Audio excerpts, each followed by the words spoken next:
Welcome to a news report on the Access to Information Bill brought to you by Gynaco News.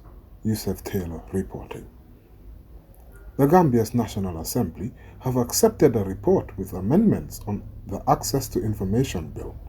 The report presented by the National Assembly Select Committee on Education says that the bill seeks to provide a framework for ordinary Gambians to access public records and information from public authorities on 25th June 2020. The Access to Information Bill ATI also provides for the setting up of an independent commission to ensure that decisions on the disclosure of government information should be reviewed independently. Currently, there appears to be an understanding that an independent commission would be premature. However, the Civil Society Coalition on ATI have declared their preference for the National Human Rights Commission to take up this responsibility. Others have opined that a government institution could take up the role, like the Ministry of Education or Ministry of Information. We catch up with Gambia Press Union Secretary General Sekou Jammeh, a member of the Civil Society Coalition on ATI. We ask him which institution should be entrusted with such a responsibility. The ideal is that it should be independent. That's the idea. So, independent from which? Who? Government or? Well, what do you mean when you say independent? An independent commission. Okay. So, yeah, it should be an independent commission. That's the ideal. I mean, I think for practical considerations also, that is why the issue of having it under the National Human Rights Commission is being considered. Our position to the committee when we were consulted was that's the ideal. The ideal is to have an independent one. But if they have this concern that we shouldn't over-commission the country, and they feel that there is already a body in place that can discharge the functions that this commission would do. Ordinarily, we shouldn't have any problems with that. But then we should go beyond giving the mandate to the commission to put in place safeguards to make sure that that commission executes its functions in an independent way, and also it is efficient in service delivery. We gave them examples of countries where the role of information commission is handled by a human rights commission or an ombudsman. And most of the times where that happens, sometimes the human rights commission gets overwhelmed and they usually don't handle it well, or maybe they prioritize other human rights issues over access to information issues, and then it becomes kind of redundant. But having learned from those experiences, if we can put in place safeguards to avoid us having this under a human rights commission where it will be efficient or where it will be redundant, I think that should be quite fine. The National Human Rights Commission is quite appropriately constituted.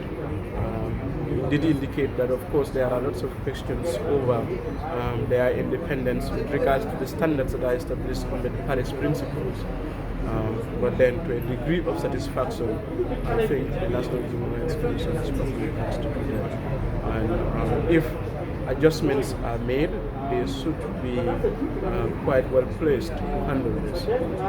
But then our view is that one of the safeguards could be that you say, okay, that the National Human Rights Council handle it, Commission handle it for a certain period. You can determine that. And after that period, then the National Assembly will be compelled to look at how that is being done. If it is done well, we say, okay, let's leave it. If it is not done well, then we take it from the National Human Rights Commission and set up a separate one. Also at the National Assembly was Madi Jobate, another member of the Civil Society Coalition on ATI. We wanted to know which institution did he think should be entrusted with the responsibility of reviewing government decisions and enforcing fines when offenders fall foul. I would say that the National Human Rights Commission would be one of the Access to Information Bill or Act would be one of the instruments upon which they would perform their functions. But in terms of the implementation of the Act, that has to be an executive issue, because ultimately it is going to be the executive that would have to set up the mechanisms, the tools in the various public institutions to perform, implement the obligations that are set in the Access to Information Act.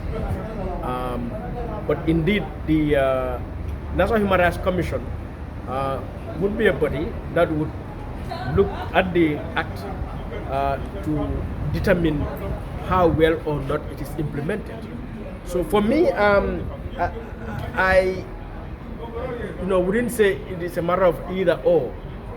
Executive has a role, in this case, Minister of Information.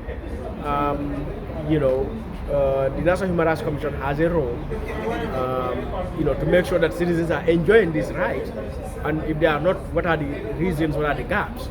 While the executive has a duty to make sure in each and every public institution they set up the necessary mechanisms, create the necessary tools and processes to make sure citizens enjoy these rights. Yes. Yeah. Because ultimately every single ministry must, according to the bill, they will have their information officer. So that is important to make sure the process happens. But ultimately there must be one institution which will say access to information is not being ministry so and so. You are not complying with the access to information bill. So I want you to, according to the bill, address so and so and so. According to the bill, yes. There should be an information commission. And if you look at best practice also, for example, in the UK, there's an information commission in South Africa, all right, as well. So that information commissioner more or less oversees the implementation, and where there are gaps to make sure those public institutions are compliant. So the issue now is, do you want to give that to the National Human Rights Commission, or we'll have an independent body as stated in the Act? All right. But given to the National Human Rights Commission or not, the National Human Rights Commission still would depend on the Act in terms of determining the right to access to information, whether it has been enjoyed or not. Yes. So I think when the bill goes back to the committee, because just to put this in context, I mean, if a ministry is not complying and there is a fine, that institution which will have to oversee that and say, hey, be the watchdog and say that you have been fined because you have not complied, you see. So that's exactly, I agree with you. So for that one, that is where probably you would need that information commission or commissioner. But in the meantime, will that not be played by the National Human Rights Commission if all goes through? I think these things, you can match it with the National Human Rights Commission, because the National Human Rights Commission is an accountability body. And so it is looking at whether citizens are enjoying this right, why they are not enjoying this right, because a particular ministry is not complying, or compliant because they don't have the capacity, or they just flouting the Act, and they will make a recommendation. So National Human Rights Commission can only make a recommendation, and so that recommendation has to be enforced. So who should enforce it? All right. So one would suppose the executive on its own should enforce the Act, because that is their purpose anyway. To find itself. That will be interesting. But that is the purpose of the executive anyway. I mean, to execute the law. So if they are found one thing that the law has not been executed, you make sure it is executed. But I guess that is a matter that the committee would engage seriously to discuss.